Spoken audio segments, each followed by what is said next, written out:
بسم الله الرحمن الرحیم. سلامونه، ستړي مشئ، وخت مو بخیر.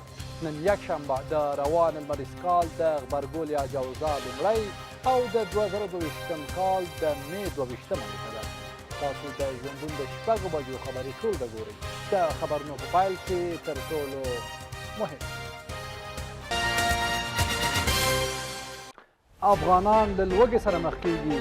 ملګري ملتونه وایي 19 میلیونه افغانان به د روان میلادي کال تر نومبر میاشتې پورې له سختې لوږې سره مخامخ شي.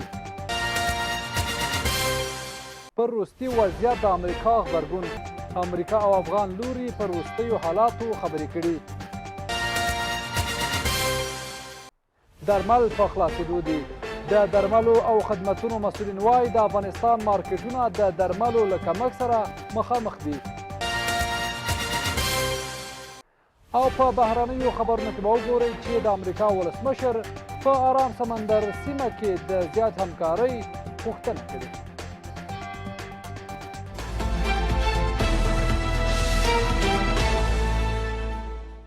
بیا هم ښه راغلاست. اوس هم بشپړ خبرونه. زه حکمت الله هوتک یم. کابل کې چاودنه شوې. د کابل امنیه قمندانۍ وایي چې د 15مې حوزې په سیمه کې د استقلال هوټل مخې ته چاودنې یو تن ټپي کړی دی. د کابل امنیه قمندانۍ ویان خالد زدران وایي چې سیمې ته امنیتي ځواکونه رسېدلي او د پیښې په اړه پلټنې روانې دي. زابل کې د ترافیکي پیښې له امله 4 تنه وژل شوي. سیمه ییز چارواکي وایي چې په زابل ولایت کې د ترافیکي پیښې له امله 4 تنه وژل شوي او 2 تنه نور ټپیان شوي دي. باختر دولتي خبري اژانس د دغه ولایت د مسؤلینو له قوله ویلي چې دغه پیښه نن یکشنبه د زابل اړوند په هزار تګ سیمه کې د کلال ډوله موټر او مازدا ټکر له امله رامنځته شوې ده. د معلوماتو په اساس د پیښې ټپیان روغتون ته انتقال شوي دي. دا په داسې حال کې ده چې تېره ورځ د بدخشان ولایت په خواهان ولسوالۍ کې هم د ترافیکي پیښې له امله 4 تنه وژل شوي او 1 تن ټپي شوی و. په افغانستان کې ترافیکي پیښې تر ډیره د موټر چلوونکو د بې احتیاطۍ او ترافیکي نښو علایمو د نشتوالي له امله رامنځته کیږي. امریکا او افغان لوري په وروستیو حالاتو خبرې کړي. د افغانستان د بهرنیو چارو وزارت او د افغانستان لپاره د امریکا ځانګړي استازي د یوې مکالمې له لارې د بشري حقونو په مراعاتولو او یو له نورو مهمو موضوعاتو بحث کړی دی. په یاد بحث کې د تعامل پر ادامې ټینګار شوی او ستونزو ته د هوارۍ برخه کې له یو بل څخه د زغم غوښتنه شوې. خو پر همدې مهال د افغان میرمنو او بشري حقونو لپاره د امریکا ځانګړي استازي رینا امیري هم له اسلامي امارت څخه غوښتي چې له یو شمېر فشارونو لاس واخلي. نورحال زموږ د همکار فرید احمد لطیفي په راپور کې. پرون ناوخته د اسلامي امارت د بهرنی چارو وزیر امیر خان متکی د افغانستان لپاره د امریکا ځانګړي استازي توماس ویسټ او د افغان میرمنو او بشري حقوقو لپاره د امریکا ځانګړي استازي رینا امیري سره ټلیفوني خبرې کړې دي. پر همدې مهال د افغانستان لپاره د امریکا ځانګړي استازي توماس ویسټ په تازه ټویټ پیغامونو کې ویلي چې د بهرنی چارو له سرپرست وزیر سره افغانستان کې د روان وضعیت پر ملکي وګړو تروریستي بریدونو او د مهم بنسټونو د مزړولو په اړه بحث کړی دی. همدارنګه د افغانانو د ملاتړ لپاره د اقتصادي ثبات پر ملکي وګړو د تروریستي بریدونو په اړه اندېښنې او په دې وروستیو کې د مهمو بنسټونو انحلال د ښځو د کار او د ښوونځیو ته د تګ په اړه هم خبرې وشوې. بلخوا د افغان میرمنو او بشري حقوقو لپاره د امریکا ځانګړي استازي رینا امیري هم پر خپل ټویټر پاڼه لیکلي له اسلامي امارت سره د خبرو پرمختګ هغه وخت کېدای شي چې د ښځو او نجونو د حقونو رعایت سوی وي. د خلکو ساتنه او د ښځو او نجونو د حقونو لپاره رسیدنه به د طالبانو سره د هر ډول پرمختګ لپاره د خبرو لار پرانیزي. همداراز د اسلامي امارت د بهرنی چارو وزارت مسؤلین رسنیو ته په راستول شوي پیغام کې ویلي سرپرست وزیر امیر خان متکی دواړو لورو ته د اسلامي امارت لخوا د هر راز ډاډ ورکولو ترڅنګ وویل دوی په افغانستان کې د داعش ډله پرځولې ده او افغان خاوره هیڅ چاته په زیان نه ده. امنیت تامین شوی دی، داعش ځپل شوی دی او هیڅ چاته اجازه نه ده ورکړل شوې چې د افغانستان خاوره د نورو په ضد وکاروي.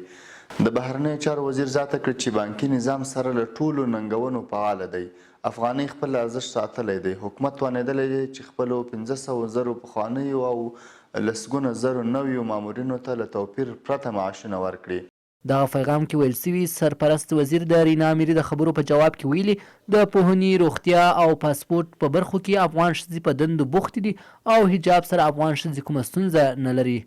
متقي صاحب وویل د ښوونې، روغتیا او پاسپورت او ځینو نورو برخو کې افغان ښځې په خدمت بوختې دي.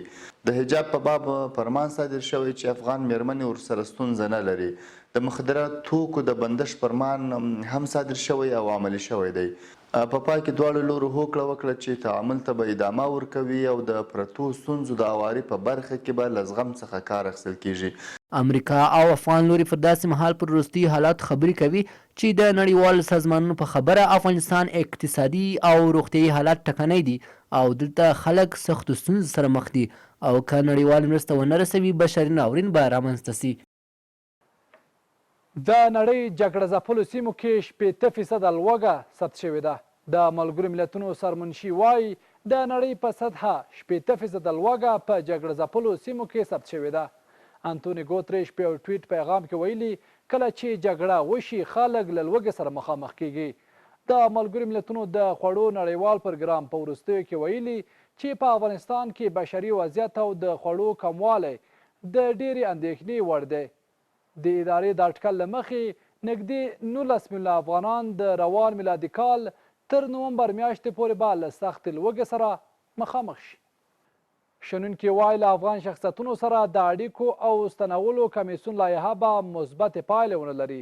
له هېواده بهر د چارو شنونکي د اسلامي امارت پر وروستیو څرګندونو شک لري او وایي چې له افغان شخصیتونو سره د اړیکو او هېواد ته د هغوی د ستنولو کمیسیون لایحه به موثره نه وي او یوازې به ځینې کسان د استخباراتي اهدافو لپاره افغانستان ته ستانه شي. خو د اسلامي امارت د اړیکو او ستنولو کمیسیون بیا په خپله وروستۍ غونډه کې څرګنده کړي چې یاد کمیسیون به هغو افغانانو ته چې بیرته هیواد ته ستنیږي هر ډول خوندیتوب برابر کړي. د افغان شخصیتونو سره د اړیکو او هیواد ته د هغوی د ستنولو کمیسیون خپله 21 مادهیزه لایحه اعلان کړه. له افغان شخصیتونو سره د اسلامي امارت د حکومت د اړیکو او افغانستان ته د هغوی د ستنولو کمیسیون د دې لایحې د لوستلو پر مهال ویل چې ټول راستنېدونکي سیاسي او پوځي افغان شخصیتونه د امنیت د ټینګښت ترڅنګ هغوی ته ځینې امتیازات هم ورکول کیږي. که د کمیسیون په توسط هیواد ته راستنه شوي هیوادوال امنیتي اندېښنې ولري د هغوی د شخصي امنیت د تامینولو لپاره د کمیسیون د لزومدید له مخې د استخباراتو په چوکاټ کې هغوی ته ساتونکي هم ورکول کیدای شي. 11مه ماده هغه راستنېدونکي افغانان چې د خصوصي سکتور په برخه کې فعالیت او کار کول غواړي او یا یې مخکې فعالیت درلود هغوی ته د اسلامي امارت له لوري د کار کولو ممکنه اسانتیاوي برابریږي او په هیواد کې سرمایه ګذاري ته هڅول کیږي. د دې کمیسیون مشر وایي چې دا 4 لسیزې افغانانو د دې غوښتنه کوله چې دلته ملي حاکمیت، سرتاسري امنیت او سوله نشته. نو اوس د راغلي یا راتلونکي سیاستوال او د شخصیتونو د نظام د تقویت لپاره کار وکړي. دا 4 لسیزې همدا چیغې ویلې چې په افغانستان کې یو ملي حاکمیت راشي، سرتاسري امنیت راشي، افغانستان کې آرامي راشي او دا الحمدلله راغلی. هر سیاسي شخصیت باید اوس د دې د تقویې لپاره کار وکړي. دوم د دوی د فعالیت خبره هلته شروع کیږي چې دوی کله راشي د دوی د ابتدایي غوښتنې هغه تأمین شي، لکه د دوی د سر امنیت، د مال امنیت، د عزت امنیت، د ابرو امنیت، دلته عادي ژوند ته د دوی راګرځېدل، دا سیارې وشي نورې خبرې بیا له هیواده بهر ځینې کادرونه او شنونکي بیا وایي چې په هیواد کې رامنځته کېدونکي مسایل داسې خواته روان دي چې څوک به دې ته زړه ښه نه کړي چې افغانستان ته لاړ شي او هلته کار وکړي. داخلي مسایل داسې خواته روان دي چې هغه څوک چې ډېر دغه یعنی تمایل درلوده چې افغانستان خواته راشي او کار وکړي، هغې خپل دغه تصامیمو کې ارادو کې تغییر راوستی تر څو چې داخلي اوضاع د افغانستان سمه نه شي. فکر نه کوم چې څوک زړه ښه کړي تر څو افغانستان ته راشي. نو ماته د ده نتایج به دومره زیات مثبت نه ښکاري. درسته د خلک به راشي، یو ډله به راشي، خو هغه ډله کې به اکثرا د هغې کې کاري خلک به نه علمي کادري سیاسي خلک باندې هغه به استخباراتي خلک چې دنیا استخبارات غواړي چې نظام کې د ایران نه نوځي نو هغه بیا هر رقم شرایطو ته تنګ دي ګیرم پرېږدي لونګۍ وهي ځانم د شرایط سره برابري تر څو نظام کې نه شنونکي داسې مهال د اندېښنې څرګندوي چې هغه سیاسي شخصیتونه چې په افغانستان کې دننه دي د اسلامي امارت له ډول ډول فشارونو سره مخ دي. دوی د بیلګې په توګه پخوانی ولسمشر حامد کرزی یادوي چې تېره اونۍ متحده عرب اماراتو ته د سفر مخه ونیول شوه. د افغانستان مارکیټونه د درملو له کمښت سره مخامخ دي. د درملیزو خدمتونو مسؤلین وایي په مارکیټونو کې دوا په خلاصېدو ده او اسلامي امارت دې ورته توجه وکړي کنې ستره فاجعه به رامنځته شي. د دوی په وینا که چیرې د درملو برخې ته توجه ونه شي ډیری خلک به د دوا د کمبود له وجې ژوند له لاسه ورکړي.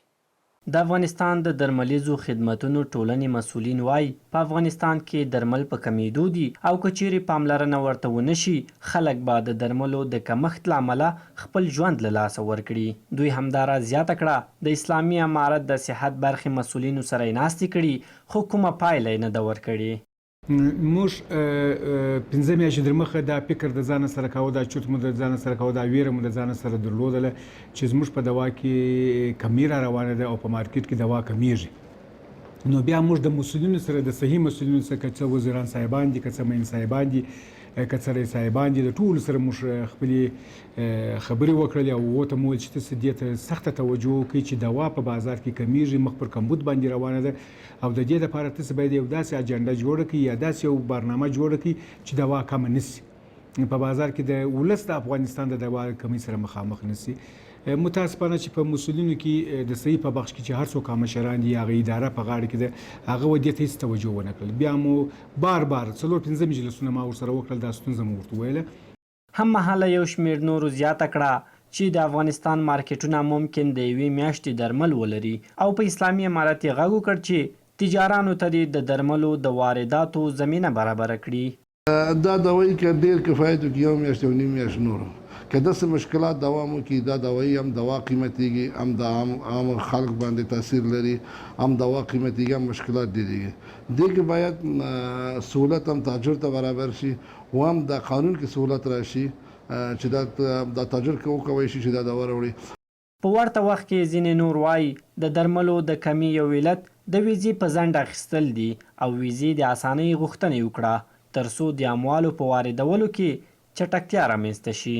اول مشکل ما همیز که پولی که ما داریم در دوائر دولتی در وزارت دفاع، وزارت داخله و اداره امور اکثریت پولای ما در بانک ها بلاک است که ما نمیتونیم تعداد زیاد دوا بیاریم. مشکل دوم مشکلات پروفورم است.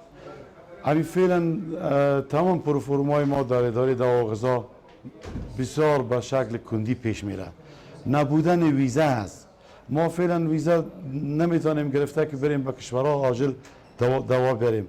دیگه از این قبیل مشکلات زیاد متوجه است.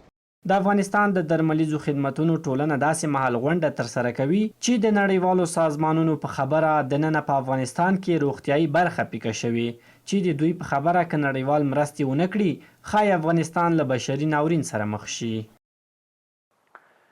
د تورخم جلال آباد سړک د زیات وزن له امله تخریب شوی.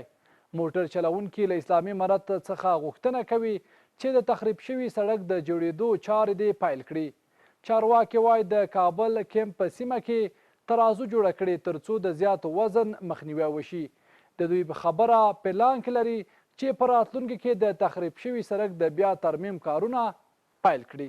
نورحال د ننګرهار څخه زموږ همکار میرویس انتظار په دې چمتو شوي راپور کې.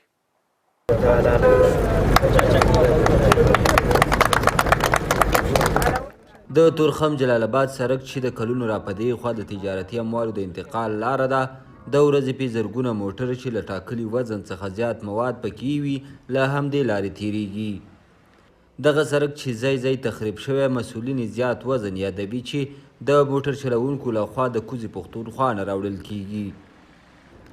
د ننګرهار ولایت د ټولګټو چارو رئیس وایي چې د لایحې له مخې ټیلر موټرونو ته له 2.5 څخه تر 6.5 ټنه وزن پورې د لیک اجازه ورکړل شوې. دی وایي چې د تلې فعالولو څخه یې موخه د تورخم جلال آباد او نورو لارو تخریب مخنیوی دی. من خو دغه ترازو د دې په خاطر فعاله کړه چې زمونږ په دې سړکو باندې زیات بار وړونکي موټر ځي او د هغه د کنټرول لپاره چې زمونږ لایحه ده هغه معلومه ده د موټروانانو ته هم ورکړې، ترانسپورټ والا ته هم ورکړې، ټولو ادارو ته هم ورکړې. هغه کې اکسلې معلومې دي، په هغه اکسلو باندې مونږ وزن ده او په هماغه مطابق به دوی خپل وزن وړي او زیات وزن به موږ تخلیه کوو. په ورته وخت کې موټر چلوونکي هم خوښ دي چې د اسلامي امارت له لوري په ننګرهار او نورو سیمو کې د وزن د کنټرول لپاره تلې جوړیږي. دوی وایي چې سړک ملي شتمني ده او په ساتلو کې شته نظام او خلک مکلف دي چې روغ یې وساتي. چې په دې سره عمومي ټول موټر تلل کېږي، دا چې د دې ګټې او نقصانات اول خو د دې که چېرته په صحیح ډول سره دغه هغه پلي شي او خلکو ته اجازه ورنه کړی شي چې زیات وزن تیر کا، نو د سړک دپاره فایده ده. سړک به جوړ پاتې شي، موږ سړک به نه خرابېږي، چاته به سوال نه کوي چې ماما راشي موږ نه سړک جوړ، او که خراب شو نو بیا به مجبور یو چې یا امریکا یا پاکستان یا ایران یا ترکیې ته سوال وکړو چې ماما راشي موږ نه سړک نه جوړ کړئ. دا تله موږ دپاره ډېره فایدهناکه ده. یو موټر نه خرابېږي، بل ټایرونه نه خرابېږي، او بل دا د سړک مسله ده، روډ نه خرابېږي. که وزن زیات وي موږ د ګاډو نقصان دی، اول خو د روډ نقصان دی چې دا د ملي شتمني ده. د تورخم ښارګوټي کې هم د زیات وزن د کنټرول لپاره 2 تلې موجودې وي، خو د دې سره بیا چارواکي وایي چې د فساد مخنیوی کړی او عواید یې لوړ شوي، خو دا به وخت ثابته کړي چې دا تله څومره د زیات وزن مخنیوی کوی شي. میرویس انتظار، ژوندون راډیو تلویزیون، ننګرهار. له ټولو خبري او تخنیکي همکارانو څخه په مننې د ژوندون د نن ورځې خبري ټولګه هم دلته پای ته رسیږي. تر بیا مو پورې رب سپارم.